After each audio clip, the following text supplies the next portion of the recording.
Welcome to Beat the Odds. I'm Pat Mayo, joined by John Hyslop and Alex at PropStarz with a Z on Twitter, stepping in for Matt O'Leary this week to break down Super Bowl 56, our best bets and favorite props. Do want to remind everyone about the gigantic merch giveaway that we got going on in this episode. It is a Kurt Warner autographed football. All you need to do to get into the draw is subscribe to Odds Checker US on YouTube. Smash the like button for the episode down in the comment section on YouTube.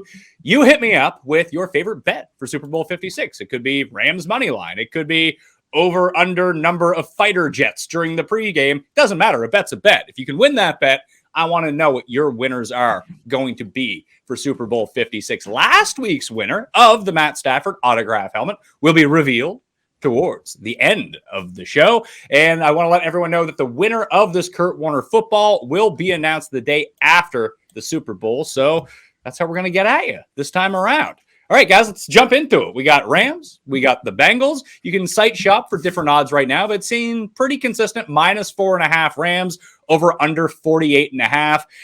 John, as we spoke about very briefly last week, is I don't really have a side on this game. Forced to choose, I'm taking the points in Cincinnati plus 4.5. Hell, even money line is probably where I'd end up going with this, but I don't think that I'm going to end up wagering on the spread or even a money line. My favorite bet of this game is still under 48.5, and that's what I'm sticking with. Nah, I'm pretty much going to do all props too. I was just talking to someone. He told me that the best thing he can do is think about how he's going to feel when he wakes up in the morning on Monday. He'll be maddest if he loses by fading Burrow. And I'm like, you know what? That's literally where I'm at. Like, so if I was going to take anything, it would be the Bengals, only because I don't want to wake up Monday being like, man, what was I thinking fading Burrow? That's what I got for the side.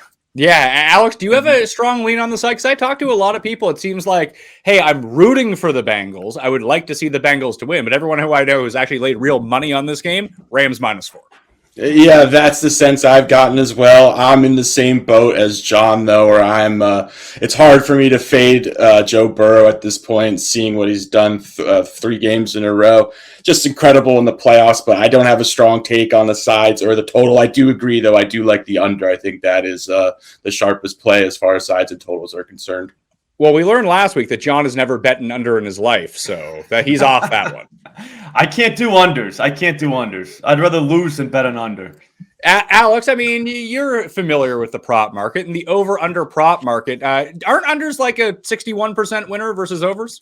Yeah, historically, unders are very profitable. I do understand the notion. They're somewhat counterintuitive. It's not fun to obviously fade or root against someone or, hope someone struggles or performs poorly. But, yeah, I think unders are often the sharp side of things. I think as far as my strategy is concerned for the Super Bowl in particular, we're seeing kind of all of player props just sort of get steamed up over the course of the 2 weeks that they're out. I'm going to try to attack a lot of unders right before kickoff.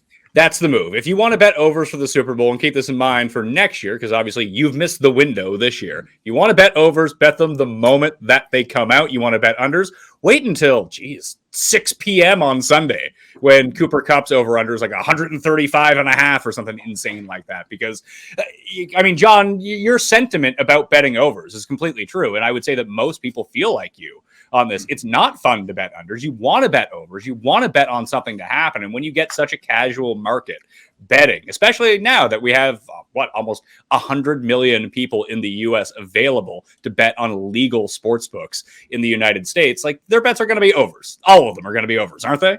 These are smart people. They like to have fun. They're dreamers. They're believers. And I don't know. I just couldn't imagine sitting down and being like, man, I hope Odell Beckham Jr. doesn't get 60 yards. Like, I don't know. It just feels wrong. And also, to your point, the unders might be 61% winners. That just means overs win 39% of the time. So you just got to pick those out of those 39%. It's actually more fun. It actually shows that you're sharper if you hit a lot of overs too, I would say.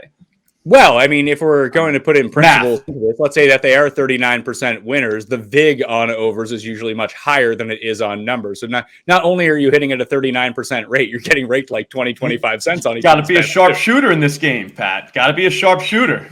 It's not for the weak. You're right. It's not for the weak. I agree with you. I suppose so. When it comes to same game parlays for this, I think that if there's a particular player prop that you like, or there are certain people we can talk about Super Bowl MVP market right now, like Matt Stafford is even money to win MVP here, Alex. However, you can construct a same game parlay with things that would have to happen for him to win MVP and get yourself a 4-1 payout if you really want to do that. Like you can go, Stafford's not winning MVP if the Rams don't win. So there's step one. Rams money line. Stafford over, and you can pick on DraftKings Sportsbook. You have different ranges that you can pick him from. You can go over 265 yards. It feels like that would have to happen if that was the case. And then all of a sudden you're already over even money. So there are different ways you can tackle this. In terms of Super Bowl MVP odds, is there anyone that sticks out to you? I actually like Aaron Donald. Historically, we've had 10 defensive players that have won the Super Bowl MVP. We know how important this game is to Donald. In my opinion, and I don't think this is an overstatement. He's the best player in football. I think he's going to have a massive impact on the game. Furthermore, I would suggest that the biggest mismatch in this game is Cincinnati's offensive line, the interior of their offensive line, going up against the Rams' defensive line, specifically Aaron Donald. He's going to wreak havoc, in my opinion. If he has 3 sacks, this game stays under. It's low scoring. I think he has a great shot to win the MVP at plus 1,600. I definitely think it's worth a sprinkle there. I've looked at 2 defensive players, one from each side of the ball, because it would have to fit that narrative as well. It would have to be an under a low scoring game, and then one big play ends up happening for a defensive player. But John, do you see any Super Bowl MVP odds that you like, or is that a market that you just have no interest in? I stay away from that completely. The only one I would even look at is Aaron Donald, though. So Alex already kind of stole my thunder there. But now that's just a sharp pick. I mean, to be honest with you, if you're going to bet a market like that, you don't want to take an even money guy or someone even like plus 130 or whatever Burrow is. I would just go with Donald. Here's the problem. Defensive linemen are so rare. Like, you can talk about 10 defensive players ever have won this award. I mean, we haven't had a defensive lineman win it. They're due. Since Super Bowl 20. So the problem is when you have a name brand like Aaron Donald, that this would tend to be rather random, I feel like, on defense, that I think targeting crappier defensive players might be the move. Ooh. So you have your random linebacker or crappy corner. Those guys are going to be picked on all game. So someone like Eli Apple. I was just going to say, are you saying Eli Apple, Pat? Yeah, well, here's the thing. I mean, if Eli Apple doesn't drop the Mahomes pass in overtime, he has the pick 6 to win the game in the AFC Championship game.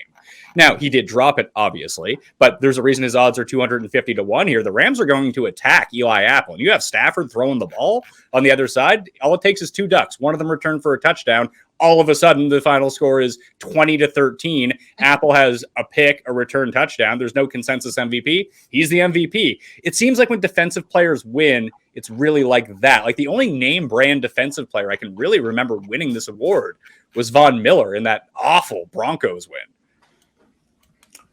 Yeah, no, that's a good point. I do think, there is something to be said. If the guy's going to get picked on, he's obviously going to accumulate stats like Eli Apple. Obviously, his stats aren't necessarily indicative of his impact. If you're looking at raw tackles and assists, even interceptions, if he's getting targeted quite a bit, I do think it is, however, going to be difficult just to kind of find where the value lies with those sorts of guys. Who kind of could be anyone, but yeah, I personally think Donald would have some value just because.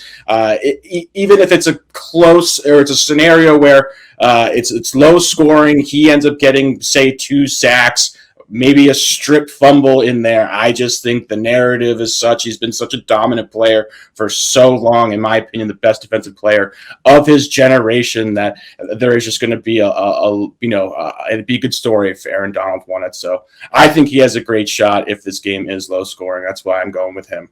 I would agree with you that he probably has to do the least of any defensive player to get the award, because people will instinctively vote for him to recognize him in this fashion. But I just think like the variance of something like a strip sack, that could be applied across the board. So I went Eli Apple on one side.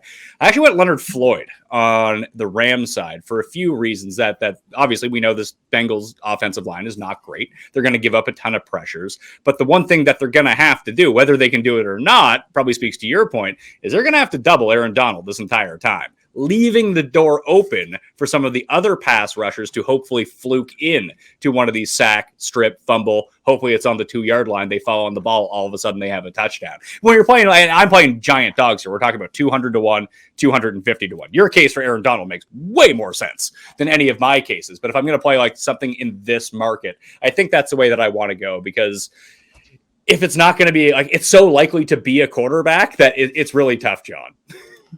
No, I mean, that's what I'm saying. Like, the Super Bowl is such a game. I mean, for one, it's a 1-game sample size that like anything literally could happen. So Larry Brown, didn't he win it before for the Cowboys back in '95? That Super Bowl, the Neil O'Donnell one. Was it that him? Do you remember that, Alex? I don't remember that. It sounds familiar. He ended up getting a contract the next year for the Raiders. So, yeah, I mean, Larry Brown won Super Bowl 30. Yeah. Wow. So, I mean, that's impressive. These things can they can just happen, and that's how they happen. That's what made me think about Eli Apple at the beginning of the week. But then at the same time, you're sitting there watching the Super Bowl with the Eli Apple ticket in your pocket. It's like, what am I doing with this? But it'd be like, could you imagine if anyone had bet on Malcolm Smith to win for Super Bowl 54? 100%. Yep. And that's why you do it. But again, like I said, you do sit there feeling like an idiot for literally maybe 3-4 hours. It is fun to have your guy comes through. It is fun to have some real pure lottery tickets, though. I just like having some complete long shot where, obviously the odds are just so outrageous. The chances are so minute, but, the off chance that you hit one of those, that's something you'll remember for the rest of your life. So I enjoy doing just a little sprinkle on just, kind of the most wild long shots that exist. Well, right, so it's all Eli Apple. Yeah, Eli Apple. There we go. Consensus. Eli Apple. Guaranteed lock MVP, 250 to 1. Easy game. The other long shot market that people really enjoy to play at the Super Bowl, Matt, is first touchdown or even anytime touchdown, but first touchdown in particular. It's something to really anticipate as the game is going along. How's this going to go? The problem is, it seems like the books now know this, and they have really hurt all the odds of everyone on the board. Like, the most vivid one I can remember, even if we go back to last year, you had Gronk at 18 to 1 at first touchdown. Rob Gronkowski in a Super Bowl, 18 to 1 to score for first touchdown. Some luminaries this year, Drew Sample is 22 to 1, and we don't even know if CJ Uzomah is playing or not. He could be the backup tight end on Cincinnati. It really feels like the books know this is a popular market, and they want to make sure that they don't get burned on this year. Yeah, I've noticed that personally. Just this market, especially over the course of the season, has gained a lot more traction, way more popular, as you mentioned. I earlier in the season was seeing a lot of price inefficiencies. I agree with you; doesn't seem to be the case anymore. Yeah, looking at it across the board, it seems like everything is appropriately priced. But yeah, especially when you look at the playoffs and the Super Bowl as well, the kind of the targets are so concentrated. As far as the Bengals are concerned, only 5 or 6 players. Even looking at the Rams, one of the props I actually like in this game is for the Bengals as a team, number of Bengals to have a pass reception under 6.5. You can get that at plus 115. They've done that in 3 straight games. It just goes with the kind of the notion that you just see targets are highly, highly concentrated come the playoffs. And yeah, there's just only so many guys that Burrow's going to throw to. Drew Sample, if CJ Uzomah is active, in my opinion, will be lucky to get a target. The one issue I'd have is that if Uzomah is active, but he isn't 100%, that all of a sudden his snap share goes way down. He ends up in a split situation. Did you say it was 5.5 or 6.5? 6.5. 6.5. I mean, Perine, Mixon, the 3 receivers, a tight end. Yeah, you really just need to fade a tight end in the spot. You have to fade Sample or Uzomah. If Uzomah's active, that would be the worst case scenario. I agree. If he's limited, and then Sample's going to take some snaps away. But yeah, just looking at the Bengals all season too, I think I only found one game where they had more than 7 players that caught a pass. So during the course of the regular season, the targets were highly, highly concentrated. And I just think even more so, you're seeing a more extreme version of that in the playoffs. So yeah, I think optimally, Uzomah would be inactive for this bet to be most, profitable or plus EV. But either way, I still think it's a pretty fun spot. Do you have a first touchdown scorer, John? Because I think that I'm just being drawn to Stafford 40-1. He scored a touchdown in 2 of the 3 games so far. I got no first, but I like Odell to catch 2. Okay. Plus 850. That's not that crazy. But What did you say plus what? Plus 850. 850. Wow. I don't mind it. It's not, like I said, it's not the greatest bet in the world, but at the same time, I don't know. I just, that's just a feeling. I mean, if you've been watching lately, I mean, he's come on. But yeah, no first touchdown. Those numbers are all crazy when you look at them like that on the surface. I mean, you're like, what was Sample again? I didn't even see him, but I see a lot of like 12-1s and stuff like that. 200, like, I think, for Sample. Yeah, like that's just not. I don't know. I want more for the first touchdown. Yeah, I have a feeling that Ben Strowanek is going to be the popular pick for first touchdown in this game. Only because he's 65-1. I would have been sick if I had him last week anytime with that touchdown that he dropped. But I think that's going to linger in people's minds, too, that, yeah, he dropped it, but he also had that deep shot into the end zone, that if you're throwing out a 65-1 ticket, or even, geez, what is he, anytime? He is 8-1 anytime. That at least that persists in people's mind that they can see it happening because we have the sample of it happening the last time that we watched football, that had he have just hauled down the pass, he scores the touchdown. That it's not inconceivable. And it does, I mean, I don't know what's going on with Van Jefferson, whether or not he's hurt, but all of these deep passes that we relied on him for throughout the course of the season have seemingly shifted in the other direction now. So maybe that could be a potential case for it too. Or Van Jefferson is back healthy, and then it's Van Jefferson the entire time. So it's a pretty difficult market to figure out. John, do you have any like lockdown props that you love in this game? I'm stuck between Burrow over 300 yards passing or Joe Burrow over 12.5 is the one that I'm like sure of. 12.5 rushing yards. Sorry, that one. I would say Burrow rushing is my favorite one this week as well, but it's over 2.5 rushing attempts. I don't want to get into a situation where I need Burrow to break one off. I just think he might, man. Like he wasn't that bad in college as a runner. It just feels like he just took off against Kansas City. It was just like YOLO ball kind of, like didn't even go through too many progressions and he's gone. Well, the Rams, you're not going to get a lot of time. And that line is terrible. I expect the Rams to probably play from ahead. So you're going to be locked in a situation where you could watch the whole second half where Burrow could take off on any play just because he has to. And that just feels like 12.5 yards isn't that crazy at even money at FanDuel. What are you getting for 2.5 rushing attempts? Minus 115. Okay. I mean, that feels right. I think he took off like 5 times against Kansas City, right?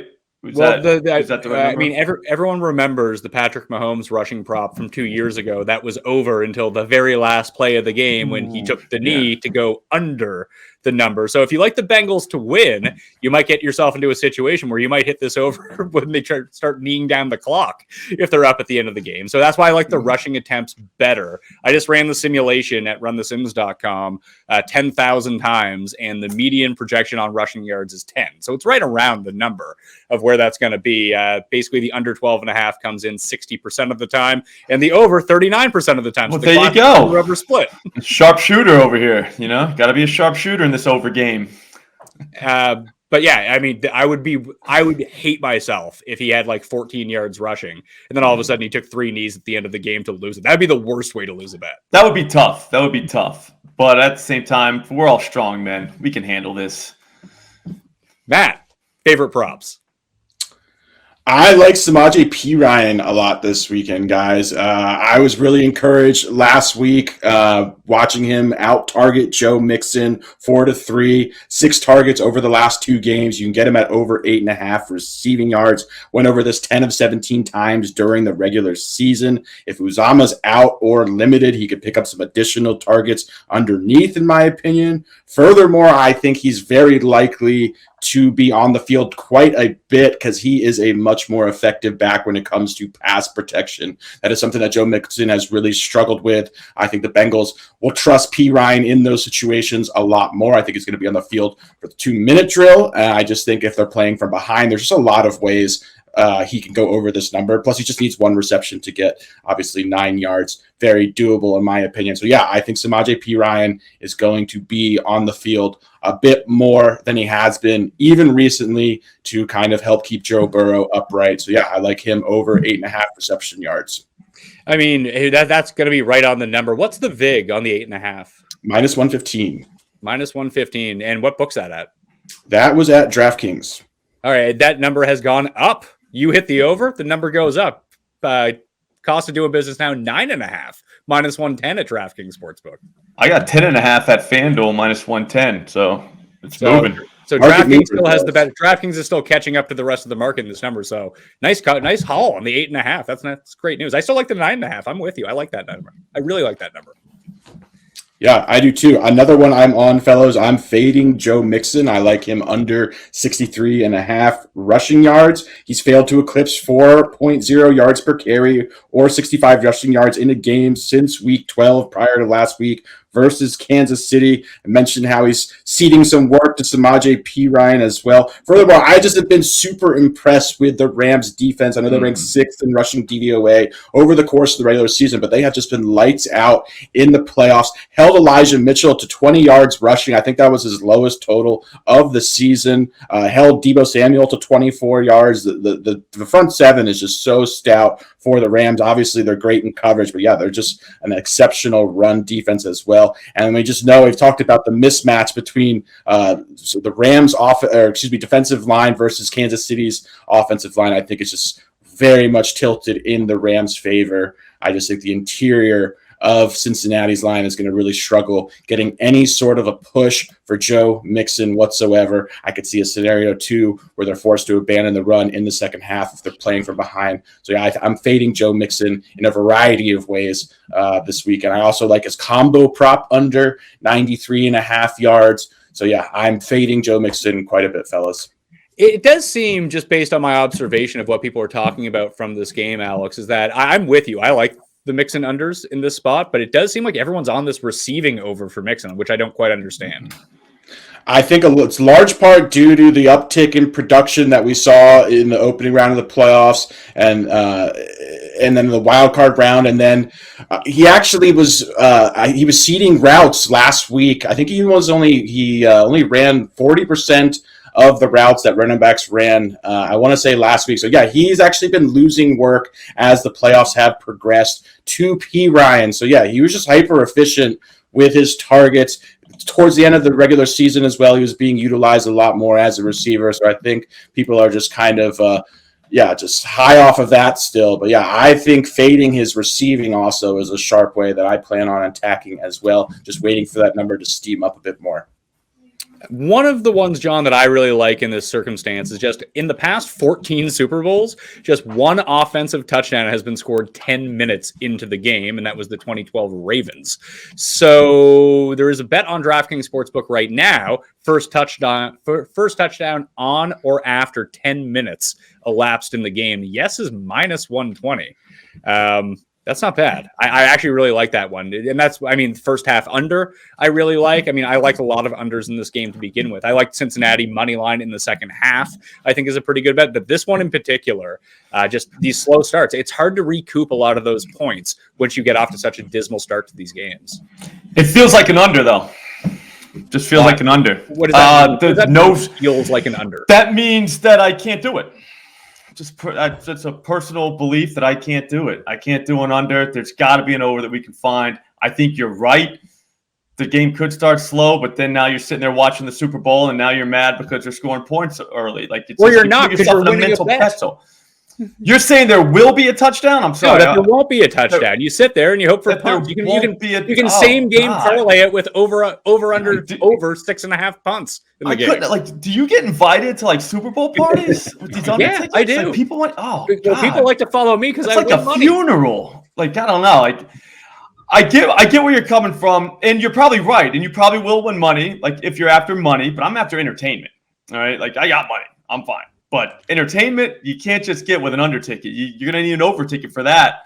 And to be honest with you, there's got to be different ways. I'll tell you what, though, Alex, I do like your Joe Mixon under prop so much that I crossed them off the second I saw the number. I think it was like 65.5. When I first saw his rushing number, I was like, yeah, no way.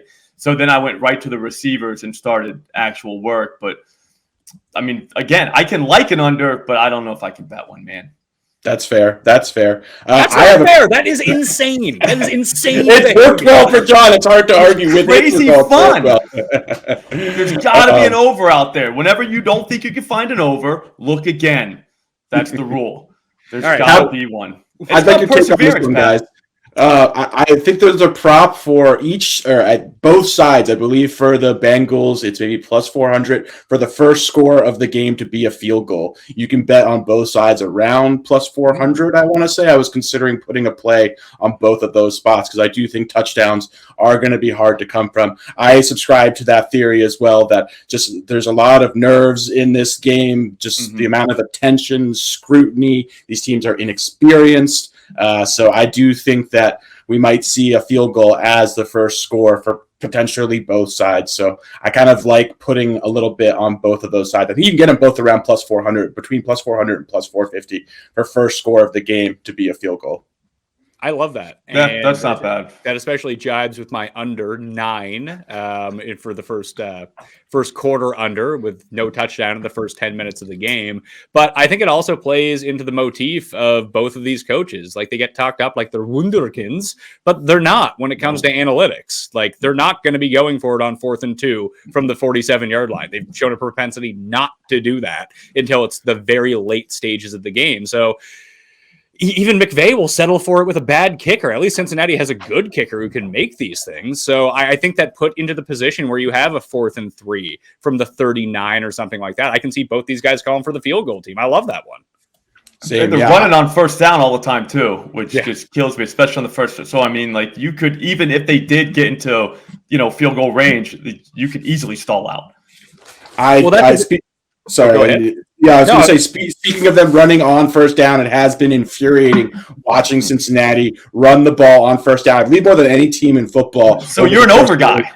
That makes you mad. I sit there and yell at the television. I'm fading that particular thing, though, John. I've got first offensive play of the game plus 140 for a pass.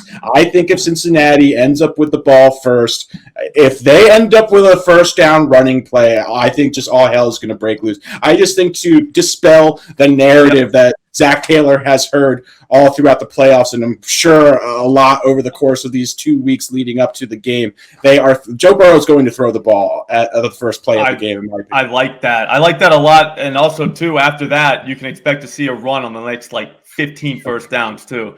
Just because, to get it out of the way. We already threw. We threw it on first down. We proved it. Mm-hmm. Last one for me, if you don't mind the juice. And here's an over you can play, John, just for you. Over 5.5 sacks. How does over 5.5 sacks not come home in this game? No, I love that. I love that the Rams could get that by themselves. So, yeah, there's nothing wrong with that. What's the minus 140? Okay, yeah, we're drinking a lot there, but that could happen. That could easily happen. And plus, sacks are fun, so you got that going for you too. I love that prop as well. That's one of my favorite defensive game props as well. I think Cincinnati also has a sneaky, decent pass rush too. So, yeah, I agree. The Rams could do it by themselves. Aaron Donald could go absolutely nuclear and do it on his own. So, yeah, I like that quite a bit. Get the MVP. Yeah, exactly. Kill 2 birds with 1 stone. There it is. So let's close this with the announcement of the winner of the Matt Stafford autographed helmet. Then I'm going to come back. We're going to go round table, and I want the score from the game from each of us before we close this out on Odds Checker US. Once again, to get in the draw this week for the Kurt Warner autographed football, all you need to do is hit the like button for this video, subscribe to Odds Checker US on YouTube. In the comment section, give me your single favorite prop or bet for Super Bowl 56. Last week's winner of the Matt Stafford autographed helmet from Detroit, Wendy Collins. Congratulations. All you need to do is go on the Twitter machines at OddsCheckerUS, shoot him a DM and tell him that you're the winner and you will get your autographed helmet in the mail. Congratulations, Wendy. All right, time to make some picks. Matt, we'll go to you first. Give me a final score. I'm going to do 24-21 Bengals last second McPherson field goal. I got 24-20 Bengals, John. 30-27 Bengals in overtime, that's plus 950. Also, both teams over 25 is plus 300, and it went over, so you had a good time. Everyone wins. If this is a boring football game, you're going to lose like $10,000. Hey, it happens. It happens. Like I sat through the Rams Patriots before. I know what this is like. That was a very profitable Super Bowl, by the way. That was for some, but for the on the fun meter, that was literally like going to a funeral watching that. I mean, that was terrible. Yeah, like I said, it can be mitigated. Maybe that's your emotional hedge. You bet all the unders, and if it's a good game, then hey, you got to watch a good game. If not, you got to win a bunch of money. Yeah, I mean, I could recalibrate a little bit. Yeah, see, that's one way to spin it this way. Stay tuned rest of the week on Odds Checker US on YouTube for more bets, primarily focusing on Super Bowl 56. For John, for Alex, I'm Pat Mayo. We'll see you next time.